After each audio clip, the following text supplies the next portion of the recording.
Jahazi TV. Habari mtazamaji wa Jahazi TV, leo tukiwa katika maonyesho ya wafanyabiashara yaliyopo Nyamanzi, ambapo hapa tutaweza kuona watu mbalimbali wakiwa wamehudhuria katika maonyesho haya, ikiwemo watu wa kuzuia na kupambana na rushwa. Hapa tutaweza kupata elimu kuhusiana na rushwa kwa ujumla wake, sababu, lakini pia kwa mujibu wa sheria na katiba inaelezea nini hasa kwa mtoa pamoja na mpokea rushwa, bila kusahau aina mbalimbali za rushwa ikiwemo rushwa ya ngono na nyinginezo ambazo zimeenea hasa katika jamii yetu. Mimi ni Zaitun James Gala, hii ni Jahazi TV. Twende nikakukutanisha na watu hawa waweze kukupatia elimu kuhusiana na rushwa na namna ya kujikinga. Kwa jina naitwa Salma Ali Makame, ni afisa elimu kwa umma kutoka Mamlaka ya Kuzuia Rushwa na Uhujumu wa Uchumi Zanzibar, kutoka katika idara ya kinga dhidi ya rushwa. Tuko hapa katika banda hili la maonyesho kwa ajili ya kuwapatia wananchi, watumishi mbalimbali ambao wanapita kututembelea katika banda letu, kuwapa elimu na kuweza kuwapa uelewa juu ya swala zima hili la rushwa pamoja na uhujumu wa uchumi, ikiwemo makosa yake, athari zake, pamoja na nini wafanye ili kuweza kuepukana na janga hili la rushwa au kujihusisha katika hili swala la rushwa pamoja na uhujumu wa uchumi. Kisheria tunaweza kusema kwamba hakuna maana moja ya rushwa, ama kwa mujibu wa sheria ya Mamlaka ya Kuzuia Rushwa na Uhujumu wa Uchumi imeitafsiri rushwa kupitia makosa mbalimbali ambayo yamo katika sheria ya kuzuia rushwa pamoja na uhujumu wa uchumi. Tunaweza kulisema hili kosa la rushwa ya ngono. Kuna rushwa ya ngono ambayo hii inatokea kwa namna tofauti. Rushwa hii inatokea pale ambapo mtu unaweza kwenda kufata huduma, aidha ikiwa ni huduma za kiafya au huduma nyingine zozote zile. Unaweza kwenda kufata huduma ile ikiwa wewe mfano tuseme unaenda kuomba ajira, una vyeti vyako, unastahiki, una sifa za kuweza kupata ajira ile, lakini kutokana tu na uchu wa mtu mwenyewe au na mamlaka alionayo anaweza kukuamuru wewe kuweza kukudai rushwa ile, inawezekana ya ngono au ya pesa, lakini hapa tunazungumzia rushwa ya ngono. Akakudai ngono ili aweze kukupatia ajira ile, kitu ambacho sio sahihi. Kwa hiyo hii ngono imo katika makosa ya rushwa, na endapo mtu atafanya kosa hilo kwa nafasi yake, amemshawishi mtu kufanya ngono, basi ajijue yeye kwamba ameshiriki katika kufanya kosa la rushwa. Pia tunaweza tukaitafsiri rushwa au tunaweza tukalitamka kosa la rushwa kwa mujibu wa sheria. Kuna hii rushwa ya afisa wa umma. Rushwa ya afisa wa umma, afisa kama afisa, ikiwa ni mtumishi wa serikali, ikiwa ni mtumishi wa binafsi ambaye ameaminiwa na mamlaka alionayo, akatumia nafasi yake kuweza kumshawishi mtu, au mtu huyu tunaweza tukasema ni mwananchi ambaye amefuata huduma ama mtu yoyote yule, akamshawishi, akatumia ile nafasi yake kuweza kumshawishi yule mtu, au akamwahidi kumpatia huduma ili ampe chochote. Hii itakuwa ni rushwa kwa afisa wa umma, kwamba afisa mwenyewe anashajihisha kufanya kosa la rushwa, na hili tunalitafsiri kwamba ni kosa la rushwa kwa mujibu wa sheria. Na pia rushwa kwa afisa wa umma, hii rushwa kwa afisa wa umma ni ile rushwa ambayo afisa wa umma anafanyiwa yeye, anarubuniwa mtumishi ambaye ameaminiwa kwa mamlaka alionayo, anarubuniwa kuweza kupewa au anaahidiwa kupewa chochote ili aweze kurahisisha ile huduma au kumpatia mtu ile huduma kwa haraka au kuweza kusitisha huduma. Kwa mfano, mimi nimekuja pale nahitaji kumharibia fulani, au nahitaji fulani, najua anakuja kwa huyu mtumishi anakuja kudai huduma au kufata huduma, lakini kwa utashi wangu naamua kumshawishi yule afisa wa umma au kumpa chochote ili asimpatie yule fulani ile huduma au amcheleweshee ile huduma. Hilo nalo pia ni kosa la rushwa kwa mujibu wa sheria ya kuzuia rushwa na uhujumu wa uchumi. Pia kuna matumizi mabaya ya wadhifa. Hili nalo pia ni kosa la rushwa kwa mujibu wa sheria. Kwa mujibu wa sheria hii, matumizi mabaya ya wadhifa, kwamba wewe serikali imekuamini au shirika limekuamini, umepewa wadhifa na madaraka, lakini umeamua kwa madaraka ulionayo kuitumia nafasi ile vibaya. Unatumia wadhifa wako vibaya. Hii unaweza kutumia nafasi yako ile kwa kuweza kumshawishi mtu kukupatia rushwa aina yoyote, ikiwa ya ngono, ikiwa ya fedha, kumshawishi na kumrubuni na kuweza kumpatia huduma. Unaweza kumshawishi ili akupatie huduma, unatumia nafasi yako vibaya. Hayo ni baadhi ya makosa ya rushwa kwa mujibu wa sheria ya Mamlaka ya Kuzuia Rushwa na Uhujumu wa Uchumi. Yako mengi, lakini hayo ni baadhi. Tuje katika swala hili au jinai hii ya uhujumu wa uchumi, kwa sababu rushwa ni kosa la jinai pamoja na uhujumu wa uchumi ni kosa la jinai vile vile kwa mujibu wa sheria. Uhujumu wa uchumi tunaweza tukasema ni yale matendo yote haramu ambayo mtu anajihusisha nayo kwa ajili ya kuweza kujipatia masilahi yake yeye mwenyewe binafsi. Kuna makosa mbalimbali ya uhujumu wa uchumi. Kuna usafirishaji wa madawa ya kulevya, hili ni kosa haramu. Pia kuna biashara za magendo.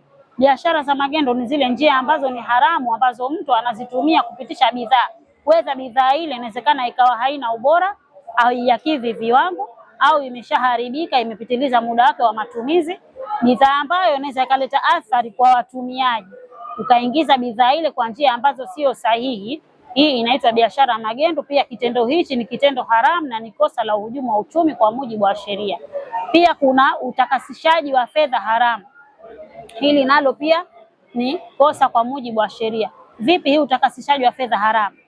Wewe pato la fedha, chanzo cha fedha ile ambayo wewe umeitakasisha. Maanake hii tunaweza tukasema utakasishaji wa fedha haramu sio kuitakasisha au kuifua ile fedha, hapana. Ni kuitumia ile pesa ambayo imepatikana kwa chanzo cha wizi. Fedha ile ukaamua kuitakasisha. Unaitakasishaje?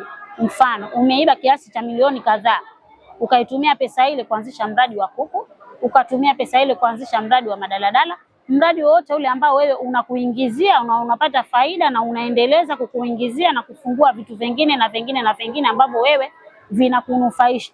Pale tunaweza tukasema kwamba fedha ile unaitakasisha. Mtu anaweza akajua huyu alikuwa na mradi wa kuku, kwa hiyo kaanza na mradi wa kuku, akaja na mradi fulani, akaja na mradi fulani, kitu ambacho chanzo cha miradi ile ni fedha ambayo imetoka katika pato la serikali ama kwa wananchi. Ni fedha haramu ambayo ndio umeanzishia kupatia pato lile ambalo wewe unamiliki, umejipatia faida ile, tunasema pia ni kosa la uhujumu wa uchumi. Ni kweli unakuta makosa ya rushwa kila leo yanaendelea, ijapokuwa mamlaka hii ipo ikiwa na majukumu mbalimbali. Kama tulivyoeleza hapo awali kwamba mamlaka hii ina kazi ya kutoa elimu, ina kazi ya kufanya udhibiti, ina kazi ya kutoa ushauri pia. Lakini hii elimu pia inajitahidi kuitoa kwa njia tofauti. Kuna katika haya maonyesho, tunashiriki katika maonyesho mbalimbali ambayo pia tunashiriki maonyesho kwa lengo la kutoa elimu. Tuna clubs za pinga rushwa, tunakwenda katika mataasisi ya serikali pamoja na mataasisi ya binafsi kwa ajili ya kutoa elimu hii ya rushwa na uhujumu wa uchumi. Na mamlaka inajitahidi kupitia katika sehemu tofauti mpaka katika shehia.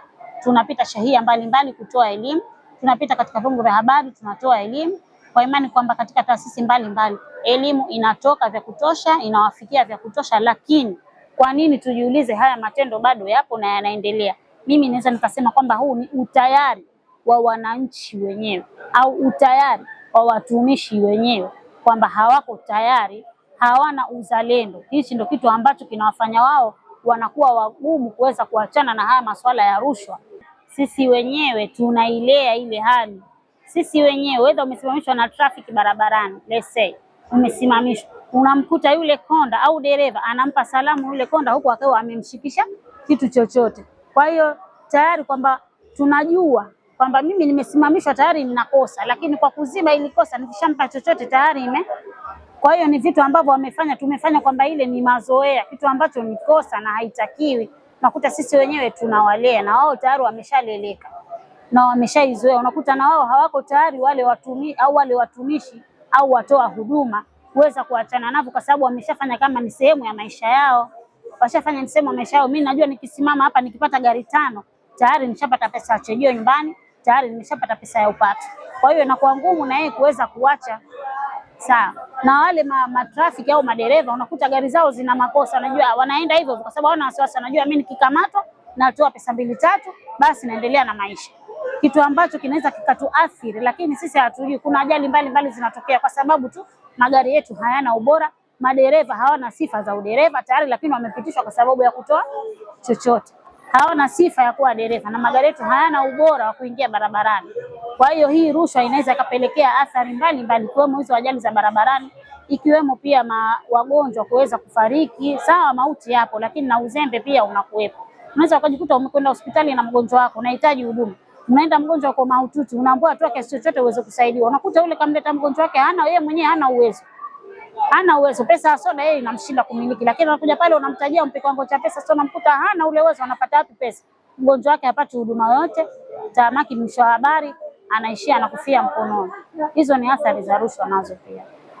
Ikiwa umekutana na kadhia hii ya rushwa, whether umedaiwa rushwa sehemu yoyote hii, ikiwa katika serikali, ikiwa katika sehemu tofauti, umedaiwa rushwa, lakini kabla ya kutoa ile rushwa, kabla hujatoa au kupokea, unatakiwa wewe utoe taarifa kabla ya kutoa, kwa sababu utakapoitoa ile rushwa tayari na wewe kwa mujibu wa sheria umeshiriki kosa la rushwa. Manake anayetoa, anayepokea tayari ni mkosa kwa mujibu wa sheria. Kwa hiyo unatakiwa, sio ushatoa ndo unatoa taarifa, unatakiwa utoe taarifa kabla hujatoa. Pale ukishakutoa taarifa, sisi tunaweza tukashirikiana na wewe, na ZAECA ndio sehemu husika ya kuleta taarifa. Ukishakutoa taarifa, basi sisi tuko sawa na wewe, tuko sambamba na wewe, tunaweza tukakupatia kile kiwango cha fedha ambacho umedaiwa na mtu yule, tukakupatia hata ikiwa ni milioni 5, ikiwa ni 200,000, ikiwa ni 100,000, tunakupatia uweze kuipeleka sehemu husika ambapo wewe umedaiwa ile fedha. Basi kwa kufanya hivyo tayari sisi tutakuwa tushajiridhisha na tunaweza tukaandaa kama ni mtego wa kumkamata yule ambaye amedai ile fedha. Sasa kuna hichi kipengele cha adhabu kwa mujibu wa sheria. Katika kifungu cha 67 cha hii sheria ya mamlaka kuzuia rushwa, hii kimeelezea adhabu ya mtu ambaye atakutwa na kosa la rushwa, kuna adhabu yake, pamoja na ambaye atakutwa na kosa la hujumu wa uchumi, pia kuna adhabu yake. Pia kuna faini ya ziada ya lazima ukiwa umekutwa kwa kosa la rushwa au umetuhumiwa kwa kosa la hujumu wa uchumi. Kwa mfano, tukija katika hili kosa la hujumu wa uchumi, ukiwa umetiwa hatiani ya kosa kwa kosa la hujumu wa uchumi, basi mtu atalipa faini isiyopungua shilingi milioni 10 na isiyozidi shilingi milioni 200, au kifungo kwa kipindi kisichozidi miaka 5 au isiyozidi miaka 20, au adhabu zote mbili kwa ujumla kwa pamoja. Unaweza ukalipa faini na unaweza ukatumikia kifungo, inategemea na mheshimiwa jaji siku hiyo kaamkaje. Unaweza ukatumikia kimoja kifungo, unaweza ukatumikia kimoja faini, au ukatumikia vyote vile faini pamoja na kifungo. Hiyo ni kwa mujibu wa kosa la hujumu wa uchumi. Lakini tukija katika kosa la rushwa, basi mtu huyo atalipa faini isiyopungua shilingi milioni 5, isiyozidi milioni 18, au kifungo kwa muda wa miaka 3 na kisichozidi miaka 15. Unaweza ukatumikia kimoja au ukatumikia vyote viwili, kifungo na faini. Sawa. Pia tunaweza kusema kwamba mtu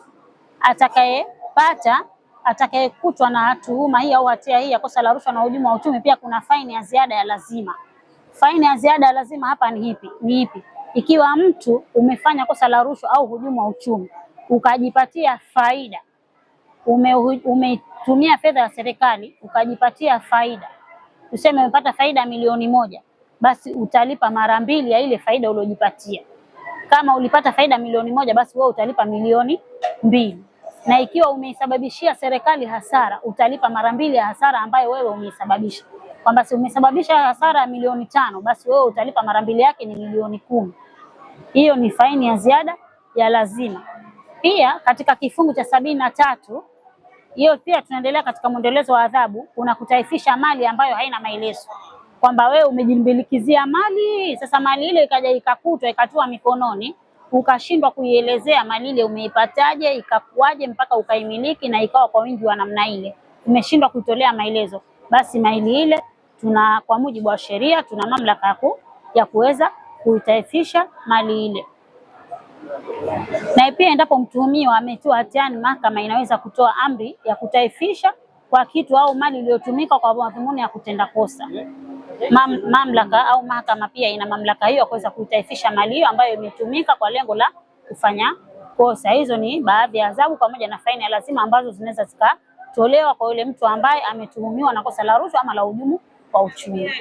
Wangu kwa jamii kwamba ningependa kuwashauri wananchi kwamba wawe wazalendo kwa nchi yao na wawe tayari katika mapambano haya ya rushwa pamoja na uhujumu wa uchumi, na pia tunatakiwa wananchi tuwe mabalozi wazuri kwa wenzetu. Ambaye amepata elimu hii awaelimishe na wengine, kwa sababu walio wengi wanaonekana kwamba hawana uelewa, wanashiriki katika vitendo hivi kwa kutokujua. Kwa hiyo wale ambao wamepata elimu hii tunaomba wawe mabalozi wazuri kwa kuwaelimisha wenzao na kuwakataza na kuwapa mwelekeo wanapokutwa na kadhia hii nini wafanye, na kutoa mashirikiano kwa ZAECA pindi pale tunapowahitaji, tunapowaita kwa ajili ya mashirikiano, basi wawe tayari kutupa mashirikiano. Pia wito wangu kwa watumishi wa umma, watumishi wa umma pia tunatakiwa tutumie nafasi zetu vizuri, tujue kwamba sisi tumeajiriwa kwa ajili ya kutoa huduma kwa wananchi na pamoja kuiletea serikali yetu tukufu maendeleo. Kwa hiyo tusijihusishe na vitendo vya rushwa, aidha kuwashawishi watu au kukubali sisi kushawishiwa kutoa rushwa. Hii itakuwa tunajikosesha imani kwa wananchi pamoja na kwa serikali yetu ambayo imetuamini. Tunatakiwa tuwe wazalendo, tuitumikie nchi yetu na kuleta maendeleo, kwani rushwa ni adui wa haki. Kwa hiyo sisi kama ni watumishi tunatakiwa tuwe wazalendo na tuwe wawajibikaji, tutii sheria pamoja na sheria na makanuni na miongozo katika utendaji wetu. Asante. Na mtazamaji wa Jahazi TV, tumeweza kupata elimu mbalimbali kuhusiana na rushwa, lakini pia kosa la uhujumu uchumi, tukiwa katika mabanda ya maonyesho ya biashara hapa Zanzibar. Lengo lilikuwa ni kukufikishia habari na kukufahamisha kuwa yapo makosa ambayo unaweza ukafanyiwa na zipo sehemu za kwenda kutetea haki yako, ikiwemo kosa la rushwa, ambapo tumeweza kumsikia hapa akieleza makosa mbalimbali ya rushwa, ikiwemo rushwa ya ngono pamoja na nyinginezo ambazo hutokea zaidi ofisini, lakini pia katika shughuli zetu za kijamii, ikiwemo katika usafiri, hususan katika daladala. Mimi ni Zaitun James Gala, endelea kufuatilia Jahazi TV kwa ajili ya kupata vipindi mbalimbali. Usisahau kusubscribe, kulike, comment pamoja na kushare ili uweze kuwa miongoni mwa familia Jahazi TV. Shukrani kwa kuwa nami kuanza awali mpaka kufikia mwisho wa kipindi hichi. Jahazi TV.